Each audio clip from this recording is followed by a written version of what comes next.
Friends जय जगन्नाथ आशीष unique entertainment official को आपण मानकु एक नुआ वीडियो रे स्वागत करुचे। दर्शक बंधु आपण मानकु बारंबार ए वीडियो माध्यम आपण को खबर देवाक जाउचे 3000 टंका भत्ता को नहीं सरकार जो योजना ताहा वर्तमान किभली भाव में राजनैतिक चाल खेली सरकार जो जनवरी मास जनवरी 15 2025 सरकार 80 वर्ष ऊर्ध्व और 80% ऊर्ध्व लोक मानू केन्दुझर में माननीय मुख्यमंत्री धरणीधर महाविद्यालय 3500 टंका भत्ता प्रदान करथिबा बेले पुनश्च पुणी थे जून मसर जून 2025 मसीह सरकार कौन कर 80 वर्ष ऊर्ध्व 80% अधिक लोक मानू केवल 3500 टंका भत्ता प्रदान करिया एक जो कहती राजनैतिक चाल यह सरकार एक जो कहती गरीब लोक मानू एक हतादार यही विषय कौन रही जो माननीय मुख्यमंत्री पाखक जो आम ग्रीभेन्स लेकिन जाइलु मुख्यमंत्री जो मंत्री माननीय मंत्री कौन कहले से विषय संपूर्ण जानापी वीडियो को आरंभ शेष पर्यंत बिना स्किप कर देखूँ। आउ जदि चैनल को नुआ करी आछन चैनल को निश्चित भाव में सब्सक्राइब करदे एवं जदि आपण जदि वीडियोटी आपन को भल लगुच निश्चित भाव में थैंक्स बटन ने मते धन्यवाद देबे एवं ता सहित आपन जदि नुआ कर चैनल को आछन चैनल जॉइन करेंगे एवं चैनल को सब्सक्राइब करदे। चलतु आरंभ करवा आज वीडियो। दर्शक बंधु आपण मैंने जानते दीर्घ 11 मास धरी सारा राज्यर जिला स्तर आरंभ करी ब्लॉक स्तर आरंभ करी सबु स्तर में 54 लाख भत्ता हिताधिकारी आंदोलन जारी रखिंट। भुवनेश्वर आरंभ करी ब्लॉक ऑफिस आरंभ करी पंचायत स्तर आरंभ करी सबु जगार बर्तमान भत्ता हिताधिकारी मैंने आंदोलन जारी रखिंट। आंदोलन जारी करने पर भी माननीय मुख्यमंत्री बारंबार माने गरीब लोक मानू हटादार कर चली जो आपण मैंने जानते जनवरी 15 2025 जो 80 वर्ष ऊर्ध्व और 80% अधिक विकलांग लोक मानू धरणीधर महाविद्यालय केन्दुझर धरणीधर महाविद्यालय माननीय मुख्यमंत्री 3500 टंका भत्ता प्रदान करते पुनश्च कर कारण कौन ए कारण मुख्य उद्देश्य हूँ राजनैतिक चाल कहीं बर्तमान सरकार घोषणा कर जून 23 पंचायत इलेक्शन पंचायत उपनिर्वाचन जून 23 बिगुल बाजी सारा एवं समस्त दल बर्तमान प्रस्तुत होती पंचायत उपनिर्वाचन से परिप्रेक्षी में माननीय मुख्यमंत्री ये घोषणा करने एक राजनैतिक चाल कहीं पूर्वर जो माननीय मुख्यमंत्री जनवरी 15 तारिख भत्ता जब दे 80 वर्ष लोक मानू पुणी थे 80 वर्ष नक 75 वर्ष 70 वर्ष लोक मानू भत्ता प्रदान करते लोक मन एक आशा संचार कर लोक कौन लोक बर्तमान लोक सचेतन नागरिक से ठीक बुझी हूँ सरकार राजनैतिक चाल यही परिप्रेक्षी में आपण मैंने जानते जितेबाला माननीय मुख्यमंत्री 24 वर्ष पर प्रथम थर पर आमर भुवनेश्वर यूनिट 5 अभियोग शुणाणी करछंती से अभियोग शुणाणी जितेबाला आम जाइलु गत मे मास 19 तारिख 2025 एक नुआ दरबार रे अभियोग शुणाणी होता माननीय मुख्यमंत्री एवं से अभियोग शुणाणी प्रकोष्ठ में माननीय सामाजिक सुरक्षा मंत्री श्रीजुक्त नित्यानंद गंड महोदय मंत्री उपस्थित थिले मुझे जो अभियोग मोर अभियोग पर्सनाल अभियोग सेवा सत्वे पचारि कि केबे ये जो 3000 टंका भत्ता केबे आपण प्रदान कर ना खूब शीघ्र आम समस्ते प्रतिश्रुति आम खूब शीघ्र पालन करूँ जहाँ जहाँ प्रतिश्रुति देती आम आगामी दिन में पालन करूँ बोली माननीय मंत्री कही मुझे केबे ना केबे ताहा सरकार आपन को सरकार निश्चित भाव में जनइबे से पर्यंत आपको अपेक्षा करा पड़ो तेणु केबे सरकार देवे कहीं आपण मैंने जानते निजे मंत्री कहले एवं माननीय मंत्री माननीय जो मुख्यमंत्री पाखे भी अनेक लोक अभियोग दौले तेणु यह हूँ मार्च 19 तारिख मे 19 तारिखर कथा जितेबाला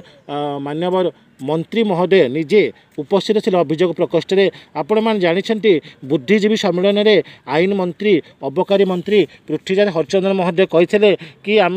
80 वर्ष ऊर्ध्व और 80% ऊर्ध्व लोक मानू आम 3500 टंका भत्ता देचु आउ 60 ରୁ 80 वर्ष लोक मानू आम खूब शीघ्र 3000 टंका भत्ता प्रदान करूँ बोली एक बुद्धिजीवी सम्मेलन में माननीय विज्ञ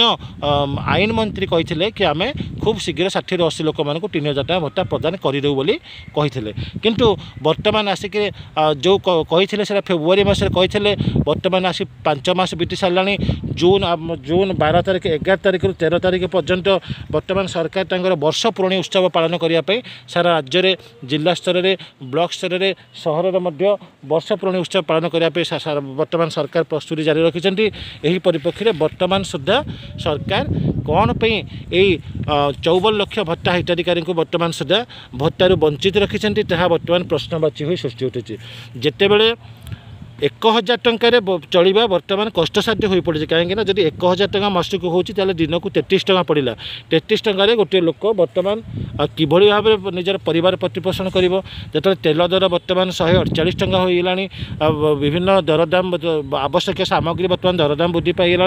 अन्य राज्य मानक विशेष कर तेलंगाना देखिए आंध्र प्रदेश देखिए केरल देखिए जो 5000 6000 टका भत्ता प्रदान करा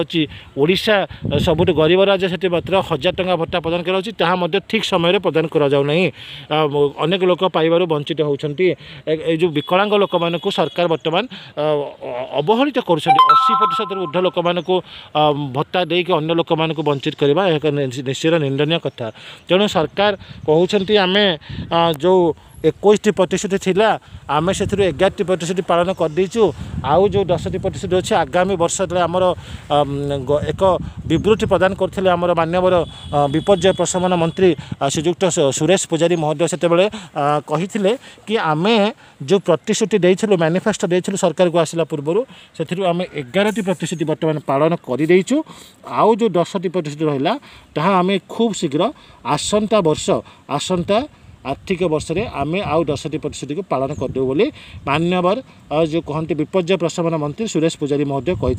तेणु एथर स्पष्ट अनुमेय हो सरकार प्रत्येक कथा को जो कहते अक्षर अक्षर पालन करवा उचित जिते बड़े 80 वर्ष लोक मान केवल 3500 टका भत्ता देले अन्य लोक को 1000 टका प्रदान कले हृदय को केते बाधि आपण मैंने अनुमय करें जिते बड़े 10 जन लोक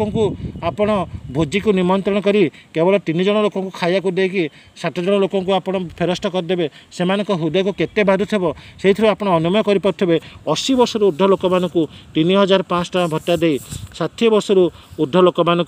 निरुत्साहित करवा सेमानक हृदय को केते बाधुव आपण मैंने अनुमय करें। तेणु यही परिप्रेक्षी में माननीय मुख्यमंत्री को बारंबार जितेबाला आमर 54 लाख भत्ता हिताधिकारी सारा राज्य में बर्तमान आंदोलन जारी रखिंट जिला स्तर आरंभ करके ब्लॉक स्तर आरंभ करके विभिन्न स्तर में बर्तमान आंदोलन जारी रखिंट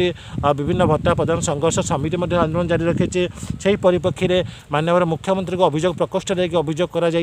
माननीय मंत्री को बारंबार कह खूब शीघ्र देदेबू माननीय आईन मंत्री कहले आम खूब शीघ्र देदेबू बर्तमान 19 तारिख नित्यानंद गंडजी कहले कि आम जहाँ प्रतिश्रुति देछु अक्षर अक्षर पालन करूँ टी अपेक्षा कर तेणु केते दिन अपेक्षा करूँ बर्तमान जोटा समस्त लागू कर सामान भाव लागू करते कहीं पूर्व सरकार समय माननीय पूर्वतन मुख्यमंत्री नवीन पट्टनायक थे से समस्त को सामान भाव में भत्ता प्रदान करते तेणु ये जो सरकार पाखे आम दाबी जारी रखीचु जेहेतु सरकार हाथ में सबकि कथा सरकार बारंबार टेलीविजन माध्यम देखुन लोक मैंने किभली हैरान होती आम चेष्टा जारी रखीचु केवल भिडियो करा जाऊ ना भिडियो सहित जेहेतु प्रथम थर पर गोटे सुजोग मिली माननीय मुख्यमंत्री की डायरेक्ट जाकि आम भेट कर अभियोग प्रकोष्ठ में जाकि माननीय मंत्री सहित डायरेक्ट कथबार्ता हो पार्चु ताठू बड़ी सुजोग 25 वर्ष आम केवे भी पाइपरूनु तेणु एभली सुजोग स्थल मंत्री सहित कथबार्ता है भी से कहते आम खूब शीघ्र मना करूना कहते आम खूब शीघ्र देदेबू एवं आमर जो प्रतिश्रुति देचु आम निश्चित भाव में पालन करूँ टी अपेक्षा करूँ तेणु से अपेक्षाटा केवे अंत हम तार कौन टाइम टेबल कौन निर्दिष्ट समय सीमा कहूना अपेक्षा करूँ नोटिफिकेशन आसो तेणु सरकार को निवेदन करा आपण वर्ष पूर्णी जेहेतु जून 11-13 तारिख पर्यंत वर्ष पूर्णी अनुष्ठित हम से वर्ष पूर्णी मध्य आपण ये जो 60 ରୁ 80 वर्ष लोक मान 3000 टका भत्ता प्रदान कर दिंटू जहाँफल ये जो 54 लाख भत्ता हिताधिकारी अच्छा से